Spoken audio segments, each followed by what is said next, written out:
الله أكبر. أعوذ بالله من الشيطان الرجيم. بسم الله الرحمن الرحيم. وَلَقَدْ هَمَّتْ بِهِ وَهَمَّ بِهَا لَوْلَا أَن رَّأَىٰ بُرْهَانَ رَبِّهِ كَذَٰلِكَ لِنَصْرِفَ عَنْهُ السُّوءَ وَالْفَحْشَاءَ إِنَّهُ مِنْ عِبَادِنَا الْمُخْلَصِينَ.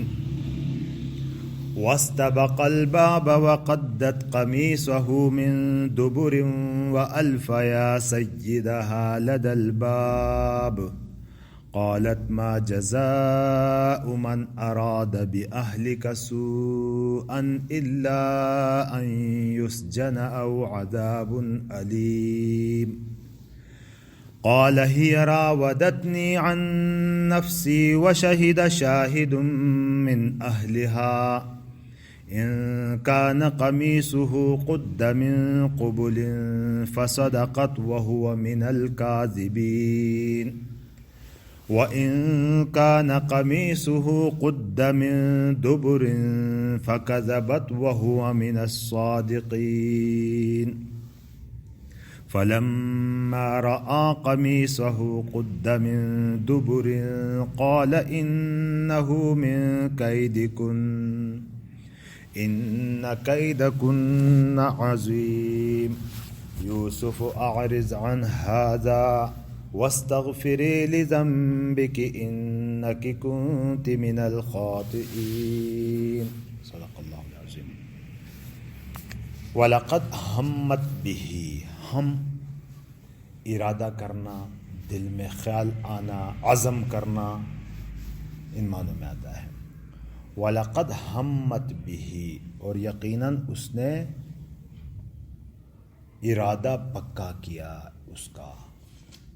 وَهَمَّ بِهَا، اور اس نے بھی ارادہ کیا ہوتا لولا ان رأى برہان ربہ، لولا اگر نہ دیکھتا، رأى یرامان دیکھنا، برہان دلیل حجت، رب ہی اپنے رب کی طرف سے، اپنے رب کی برہان، اپنے رب کی دلیل وہ نہ دیکھتا. تو یہاں واقع کچھ اس طرح ہے کہ عورت نے دعوت دی برائی کی کہ ہائے تلک کہ اب جلدی آ بھی جاؤ. تو اس دوران وہ تو پکا عزم کیے ہوئے تھے، اس نے ارادہ پکا کیا ہوا تھا برائی کا. اور وَهَمَّ بِهَا، یہ لفظ دونوں کے لیے استعمال ہوا ہے، زلیخا کے لیے بھی کہ اس نے پکا ارادہ کیا ہوا تھا، اور یوسف علیہ السلام کے بارے میں ہم کہتے ہیں کہ اس کے دل میں بھی خیال آتا.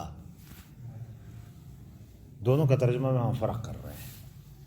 اب فرق ہم کیوں کر رہے ہیں کہ اس میں تو ہم کہتے ہیں کہ اس نے پکا ارادہ کیا تھا، اور یوسف نے کہ دل میں خیال پیدا ہوا. خیال یوسف علیہ السلام کے دل میں بھی پیدا ہوا. تو اب پہلی بات تو یہ ہے کہ یہ خیال کا پیدا ہونا یہ برائی نہیں ہے، بلکہ ارادہ ہو جائے تب بڑے لوگوں سے تو اس کی امید نہیں ہوتی کہ وہ گناہ کا ارادہ بھی کر لیں. لیکن عام یہ ہے کہ اگر ارادہ بھی گناہ کا ہو اور پھر گناہ نہ کرے تو کچھ نہیں لکھا جاتا، اس کا گناہ نہیں ہوتا. آتا ہے نا حدیث پاک میں کہ جو نیکی کا ارادہ کرتا ہے تو اس کے لیے ایک نیکی اسی وقت لکھ دی جاتی ہے. ارادہ کیا کہ یہ نیکی میں کروں گا، تو اس ارادے کی وجہ سے ایک نیکی لکھی جاتی ہے. اور اگر کرتا ہے پھر وہ نیکی پوری تو اب 10 لکھی جاتی ہیں اس کے. من جاء بالحسنۃ فلہ 10 امثالھا، کہ جو ایک نیکی کرتا ہے 10 نیکیاں اس کو لکھی جاتی ہیں. اور جو برائی کا ارادہ کرتا ہے فرشتوں نے قلم روکا ہوا ہے، جب تک کرتا نہیں یہ لکھتے نہیں. یہ کتنا رحم ہے اللہ کا. جب نہیں کیا اور توبہ کرتا ہے، پیچھے ہٹتا ہے، تو پھر اللہ اس کے بارے میں بھی نیکی لکھتا ہے، نیکی لکھتا ہے کہ اللہ کے خوف سے اس نے ارادہ بھی ہو گیا تھا اس کا، پھر بھی نہیں کیا. یہ تو عام عمومی ایک بات تھی.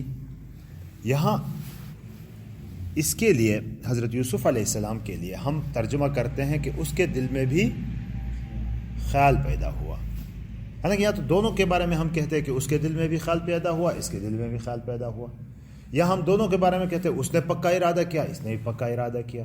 وہاں ہم ترجمہ کرتے ہیں کہ اس نے پکا ارادہ کیا تھا، اور اس کے بارے میں یوسف علیہ السلام کے بارے میں خیال کرتے کہتے ہیں کہ ان کے دل میں بھی خیال پیدا ہوا. کیوں کرتے ہیں؟ اس لیے کہ اگر دونوں کا ارادہ ایک جیسا ہوتا، وَلَقَدْ هَمَّا کہتا، تثنیہ کا صیغہ استعمال ہوتا نا اس میں، لیکن ان کو الگ الگ ذکر کیا ہے. ایک بات.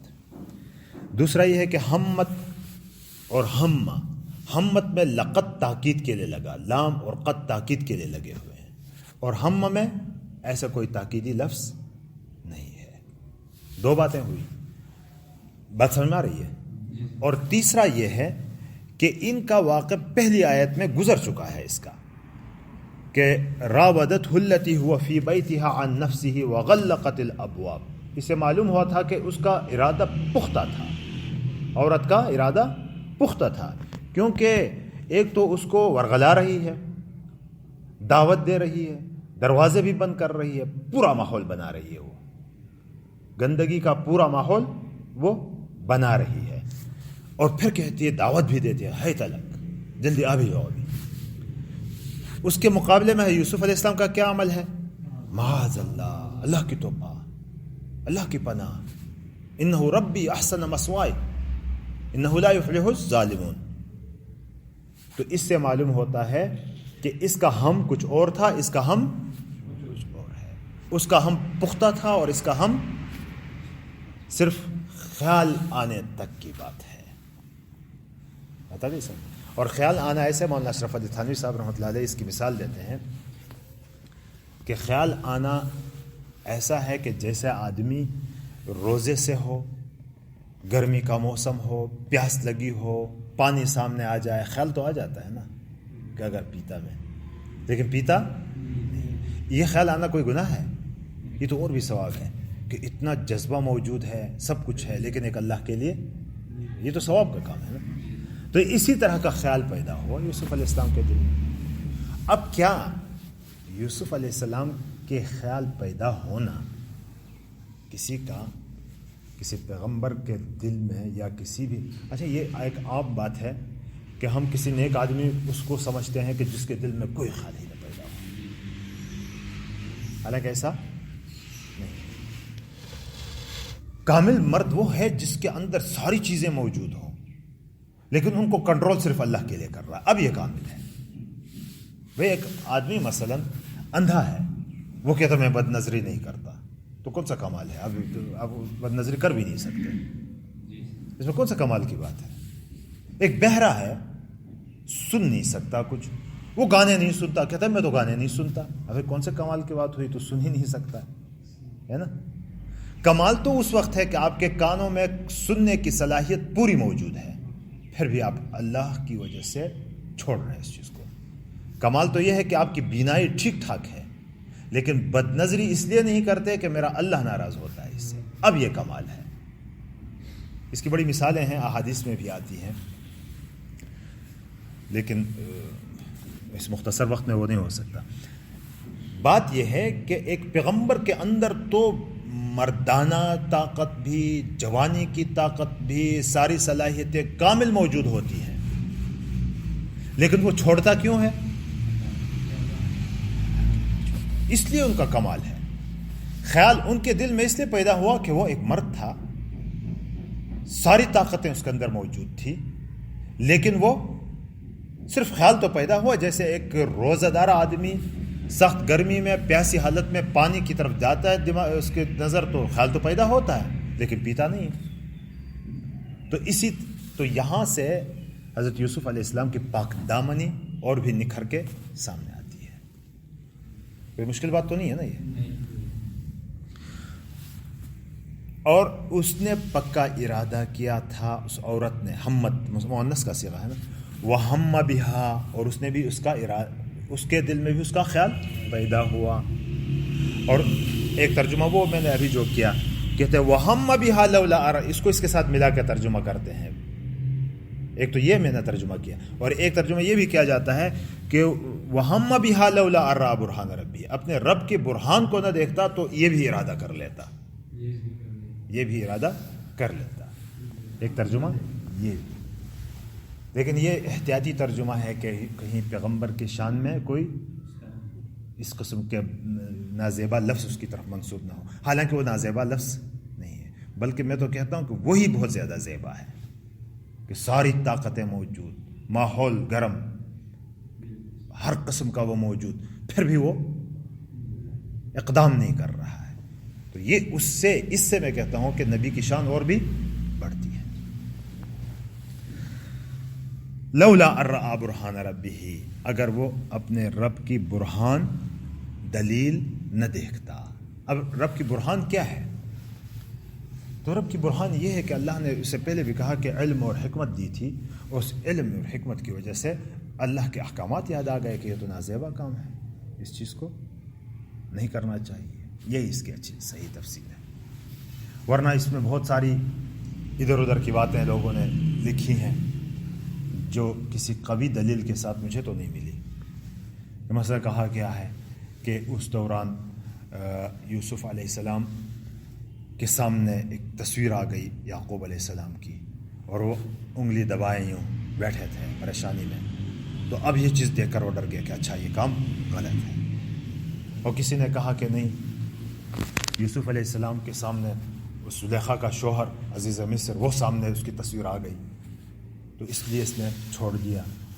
مختلف قسم کی باتیں، لیکن ان کی کوئی مضبوط سند سے یہ باتیں نہیں ہیں. تو لولا ارآ برہان ربی، اگر اپنے رب کے برہان کو وہ نہ دیکھتا. کذالک، اسی طرح ہم کرتے ہیں. کیوں؟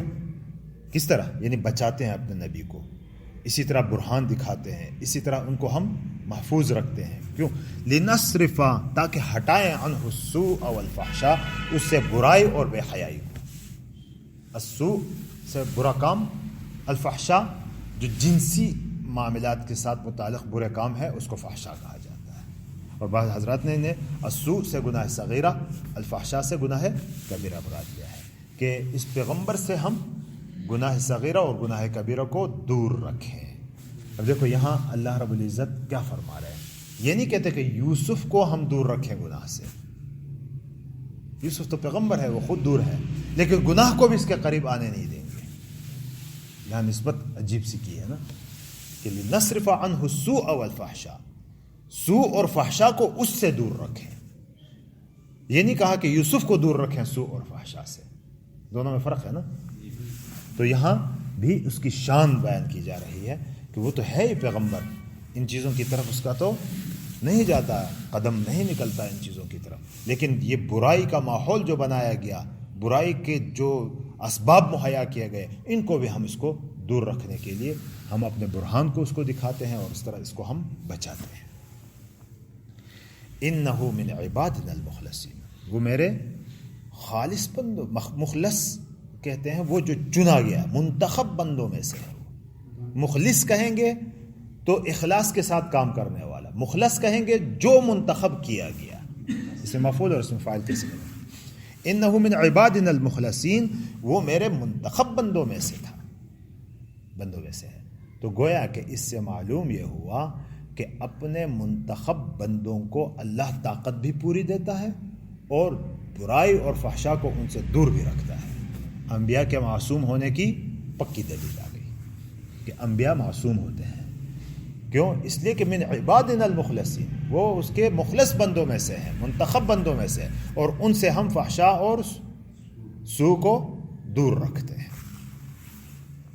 آگے پھر اگلا کام کیا ہو رہا ہے کہ اتنے میں کیا ہوا کہ وستبقا، سبقت کے معنی ہے آگے دوڑنا، مسابقہ کہتے ہیں ایک دوسرے سے آگے بڑھنا. تو یہ ایک دوسرے کے پیچھے بھاگے چلے گئے. وستبقا تسنیہ کا سے، دونوں ایک دوسرے کے پیچھے بھاگ گئے، البابا دروازے کی طرف. گویا کہ اس کا مطلب یہ ہوا کہ دروازے تو سارے کھل گئے، لیکن وہ آخری جو دروازہ تھا جو شاہراہ کی طرف کھلتا ہے اس طرف دوڑے بھاگ گئے. اب یہاں اللہ رب العزت نے جو بندے کے لیے اس قسم کا ماحول بن گیا گناہ کا، اور یہ بندہ اپنے آپ کو بچانا چاہتا ہے اور اپنی طاقت کے مطابق محنت بھی کرتا ہے اس کے لیے، تو اللہ پھر راستے کھول دیتے ہیں۔ لَنَهْدِيَنَّهُمْ سُبُلَنَا، ان کے لیے پھر راستے کھل جاتے ہیں۔ تو ان کے لیے سارے دروازے اب کھل گئے، آخری دروازے تک پہنچ گئے۔ وَقَدَّتْ قَمِيصَهُ، یہاں اللہ رب العزت اس یوسف کو بچانے کا انتظام کرتے ہیں۔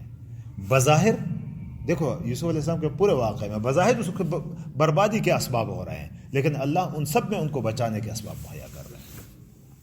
یہ آگے آگے دوڑ رہا، پیچھے زلیخا جا رہی ہے، یہ تو بھائی عاشقہ ہے ان کی، ان پر محبت کرنے والی، عشق کرنے والی ہے، اور ہیجانی کیفیت میں ہے، اور بھاگے جا رہی ہے ان کو، وہ بھاگ رہا ہے بچنے کے لیے، یہ بھاگ رہی ہے پکڑنے کے لیے۔ تو اتنے میں یہاں قمیص اس کے ہاتھ میں آ گئی اور قمیص پھٹ گئی، یوسف علیہ السلام کی قمیص پھٹ جاتی ہے ابھی۔ اچھا جی، وَقَدَّتْ قَمِيصَهُ، اور پھاڑ ڈالا اس کی قمیص کو، من دبر، دبر پچھلے حصے کو، قبل اگلے حصے کو کہتے ہیں، دبر پچھلے حصے کو کہتے ہیں، پیچھے سے قمیص کو، قدت کے معنی لمبائی میں کاٹنے کو کہا جاتا ہے۔ اس کی قمیص کو پیچھے سے اس نے پھاڑ ڈالا۔ اچھا جی، وَأَلْفَيَا، وجدا پایا، الفیا مانا تسنیہ کا صیغہ ہے، دونوں نے پایا کس کو؟ سیدہا، اس کے آقا کو، شوہر کو سید کہا جاتا ہے، سید بھی اس کے شوہر، ہاں مؤنث کا صیغہ ہے، ہاں مؤنث کی ضمیر ہے نا، اس عورت کے شوہر کو پایا۔ لدل باب، لدا لدن کی بات پہلے بھی ہو گئی تھے، قریب کے معنی میں، دروازے کے پاس، اور دروازے کے پاس اس عورت کے شوہر کو ان دونوں نے موجود پایا، وہاں موجود پایا۔ اب یکدم دیکھو عورتوں کا مکر سامنے آ جاتا ہے۔ اب ہونا تو کیا چاہیے کہ عورت کو سزا ملتی، لیکن یکدم عورتوں کا مکر سامنے آ جاتا ہے۔ قالت، یکدم اس نے کیا کہہ دیا؟ قالت، کہا، ما جزاؤ، کیا بدلہ ہے، من اراد باہلک سوء، کہ جس نے تیرے گھر والوں کے ساتھ برائی کی نیت کی ہے، اس کا بدلہ کیا ہونا چاہیے؟ اب دیکھو اتنی سی بات کہہ کے ہے تو عاشقہ ہے نا، اس کو سزا بھی نہیں دینا چاہتی ہے بہت، کہ قتل کر دے، کہیں ایسا نہ ہو کہ یہ قتل کر دے اس کو، تو ایک دم کہہ دے الا ان یسجن، مگر یہ کہ اس کو جیل میں ڈالا جائے، سزا بھی خود تجویز کر، اپنے معشوق کو بھی بچا رہی ہے، او عذاب علیم، یا کوئی دردناک سزا اس کو دی جائے، اب قتل سے بھی بچا رہی ہے۔ من اراد باہلک سوءا، کہ جو تیرے گھر والوں کے ساتھ برائی کا ارادہ کرے، مگر یہ ہے کہ اس کو جیل میں ڈالا جائے یا سخت سزا دی جائے اس کو۔ اب دیکھو ایک دم عورت اس زمانے سے ہی ایسا ہی ہے کہ ان کی بات کا اعتبار ہوتا ہے، راستے میں بھی لڑکی کا جھگڑا ہو جائے نا، تو وہاں یہ مرد حضرات دیکھتے نہیں ہے کہ عورت کی غلطی ہے یا مرد کی ہے، وہ مرد کے اوپر شروع ہو جاتے ہیں سارے، حالانکہ زیادہ تر عورتوں کا مسئلہ ہوتا ہے اس میں، بھارت زیادہ تر تو نہیں کہہ سکتا، لیکن عورت کا بھی ہو سکتا ہے اس میں، اس فیکٹر کو بھی دیکھنا چاہیے کہ عورت کی طرف سے تو کوئی مسئلہ نہیں ہے۔ اب یہاں ہی دیکھیں کہ یک دم بات ڈال کے یوسف علیہ السلام کے اوپر تھوپ دی۔ اچھا، قال، اب کوئی صوفی موفی ہوتا تو خاموش ہو جاتا، صوفیت ایسی نہیں چلتی، بلکہ جہاں آپ کو اوپر الزام لگے تو شریعت آپ کو حق دیتی ہے کہ آپ باقاعدہ اپنی صفائی پیش کریں۔ ہاں، یہاں یوسف علیہ السلام کہ یکدم اپنے صفائی پیش کر، قال، فرمایا، ہی راودتنی، اس نے مجھے ورغلایا ہے، عن نفسی، ہی راودتنی عن نفسی، اس نے مجھے ورغلایا ہے۔ تو اتنے میں اللہ نے ایک سبب اور وہاں پیدا کیا، شہد شاہد، ایک گواہی دینے والے نے گواہی دی. شاہد اس کو بھی کہتے ہیں جو حاضر ہو، اس کو بھی کہتے ہیں، اور شاہد جو فیصلہ کرنے والا ہے اس کو بھی، حکم کو بھی کہا جاتا ہے، اور شاہد گواہی دینے والے کو بھی کہا جاتا ہے. تو یہاں ایک گواہی دینے والے نے گواہی دی، لیکن وہ گواہی دینے والا بھی کوئی یوسف کا رشتہ دار نہیں تھا. من اہلہا، اسی کے خاندان میں سے تھا، اس عورت کے خاندان میں سے تھا. اس عورت کے خاندان میں سے ایک گواہی دینے والے نے گواہی دی. حدیث پاک میں آتا ہے کہ یہ گواہی دینے والا ایک گود کا بچہ تھا، جو حضرت عیسیٰ علیہ السلام جس طرح بچپن میں بولے تھے، اسی طرح یہ بھی اس کو بھی اللہ نے گویائی کی قوت دی اور اس نے گواہی دی، اس نے فیصلہ کیا ان کے درمیان. ان کان قمیصہ، کیا گواہی دی، اس نے کیا فیصلہ سنایا. ان کان قمیصہ، یہ بھی نہیں کہا، عورت کا بھی احترام رکھا، اس نے خیال رکھا. یہ نہیں کہا کہ یہ عورت غلط ہے، اس نے کہا ایک قرینہ بتا دیا کہ اب اس قرینے سے دیکھو یہ غلط ہے یا وہ غلط ہے. ان کان قمیصہ قد من قبل، اگر اس کی قمیص پھٹی ہوئی ہو آگے سے، قبل آگے کو کہتے ہیں، فصدقت، تو یہ سچ بول رہی ہے، وہو من الکاذبین، اور وہ جھوٹوں میں سے ہوگا، وہ پھر جھوٹا. اگر تو اس کا مطلب یہ ہے کہ یہ اقدام کرنا چاہ رہا تھا اور یہ اپنے آپ کو بچانا چاہ رہی تھی. تو اس لڑائی چھینا چھپٹی میں اس کی قمیص پھٹ گئی. تو اس کا مطلب تو یہ ہوگا. وَإِن كَانَ قَمِيصُهُ قُدَّ مِن دُبُرٍ، اگر قمیص پیچھے سے پھٹی ہوئی ہے، فَكَذَبَتْ، تو یہ جھوٹ بول رہی ہے، وَهُوَ مِنَ الصَّادِقِينَ، وہ سچا ہے. تو یہ ایک قرینہ بتا دیا. تو فَلَمَّا رَأَى، جب دیکھا اس نے، عزیز مصر نے جب دیکھا، قمیصہ، اس کی قمیص کو، قُدَّ مِن دُبُرٍ، وہ پیچھے سے پھٹی ہوئی تھی، قال انہ من کیدکن، یہ یقیناً تمہاری مکاری ہے. اپنی عورت سے کیا کہا؟ یہ تمہاری مکاری ہے. ان کیدکن عظیم، یقیناً تمہاری مکاری بڑی عظیم ہوتی ہے، بہت بھاری ہوتی ہے. اور تمہاری جو مکاری ہے، عورتوں کی مکاریاں تو ہوتی ہیں بہت بھاری ہیں. ان کیدکن عظیم، یقیناً تمہاری مکاری بڑی ہوتی ہے، پھنسانے والی ہوتی ہے. دیکھو کتنا مکر کیا، اور مجھے مطلب یہ ہے کہ مجھے آمادہ کیا کہ اس کو سزا دی جائے، اور غلطی تمہاری ہے، غلطی تمہاری ہے. اچھا جی. یوسف عارض عن ھذا، پھر یوسف سے درخواست کر رہا ہے، کہتے ہیں یوسف اس کو چھوڑ دیں، یعنی اس کا تذکرہ مت کریں کہیں. یہ بڑے لوگوں میں، ایلیٹ قسم کے لوگوں میں یہی ہوتا ہے نا، ان کے گھروں کے اسکینڈل آ جائیں تو اس کے اتنی پرواہ بھی نہیں کرتے اور اس کو وہیں دبا بھی دیتے ہیں، اس کو وہیں دبا لیتے ہیں. یوسف عارض عن ھذا، یوسف اس سے چھوڑ دیجیے، یعنی چھوڑو بھی، اب اس کا تذکرہ کہیں نہیں کرنا. عزیز مصر کہہ رہا ہے، یوسف سے کہہ رہا ہے، کہ یوسف علیہ السلام سے کہہ رہا ہے کہ اب اس کو یہ بات یہیں رہنے دو، آگے نہیں نکلے، اعراض کرو اسے، اس کو چھوڑ دو.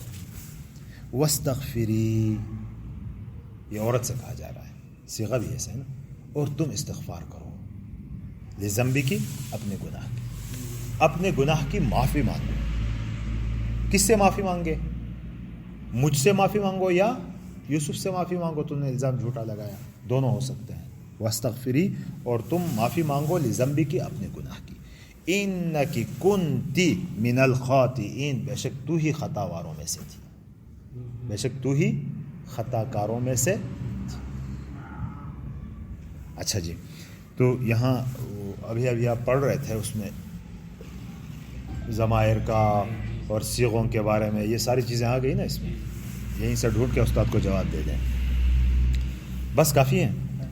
وَلَقَدْ ہَمَّتْ بِهِ، وہ یقیناً اس نے پکا ارادہ کیا تھا اس کا، وَهَمَّ بِهَا، اور اس کے دل میں بھی خیال آیا تھا، لولا ان رأى برہان ربه، اگر اپنے رب کے برہان کو، دلیل کو نہ دیکھتا. کذالک، اسی طرح، لنصرف، تاکہ ہم ہٹائیں، پھیر دیں، عنہ، اس سے، السوء، برائی کو، والفحشاء، اور بے حیائی کو. انہ من عبادنا المخلصین، بے شک میرے منتخب بندوں میں سے ہے. واستبقا البابا، دونوں ایک دوسرے کے آگے پیچھے دوڑے دروازے کی طرف. وقدت قمیصہ من دبر، اور اس نے پھاڑ دیا، اس عورت نے پھاڑ دیا اس کی قمیص کو پیچھے سے، وَأَلْفَيَا سَيِّدَهَا، اور پایا اب اس کے شوہر کو، لَدَ الْبَابِ، دروازے کے پاس. قالت، اس عورت نے کہا، ما جزاء من اراد بأہلک سوء، جس نے تیرے گھر والوں کے ساتھ برائی کا ارادہ کیا، اس کی کیا سزا ہو سکتی ہے، اس کا کیا بدلہ ہو سکتا ہے؟ الا ان یسجن، مگر یہ کہ اس کو جیل بھیجا جائے، حبس کیا جائے، او عذاب علیم، یا سخت سزا دی جائے. قال ہی راودتنی عن نفسی، یوسف علیہ السلام نے کہا کہ اس نے مجھے ورغلایا اپنی طرف. وشہد شاہد من اہلہا، اور اس کے خاندان میں سے ایک گواہ نے گواہی دی. ان کان قمیصہ قد من قبل، اگر اس کی قمیص آگے سے پھٹی ہوئی ہو، فصدقت وہو من الکاذبین، تو وہ سچی ہے اور یہ جھوٹوں میں سے ہے. وَإِن كَانَ قَمِيصُهُ قُدَّ مِن دُبُرٍ، اور اگر اس کی قمیص پیچھے سے پھٹی ہوئی ہو، فَكَذَبَتْ وَهُوَ مِنَ الصَّادِقِينَ، تو وہ جھوٹ بول رہی ہے عورت اور وہ سچوں میں سے سچا ہے. فَلَمَّا رَأَىٰ قَمِيصَهُ، جب دیکھی اس کی قمیص کو، قُدَّ مِن دُبُرٍ، جو پھٹی ہوئی تھی پیچھے سے، قَالَ إِنَّهُ مِن كَيْدِكُنَّ، اس نے کہا کہ بے شک یہ تمہاری مکاری ہے، تمہاری مکاری ہے. ان کیدکن عظیم، بے شک تمہارے مکر، تم عورتوں کا مکر بڑا ہوتا ہے.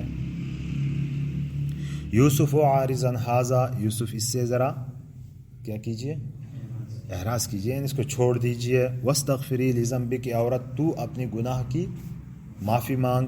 انک کنت من الخاطئین، بے شک تو خطا کاروں میں سے تھی. اب دیکھو یہاں سے معلوم ہوتا ہے کہ یہ عزیز مصر بھی کوئی پٹھان آدمی نہیں تھا، کوئی پختو نام کی چیز اس میں نہیں، جو وہی قتل کر دیتا اس کو اگر یہ کچھ اس قسم کا ہے. اس نے بھی کوئی پرواہ نہیں کی ایسی خاص.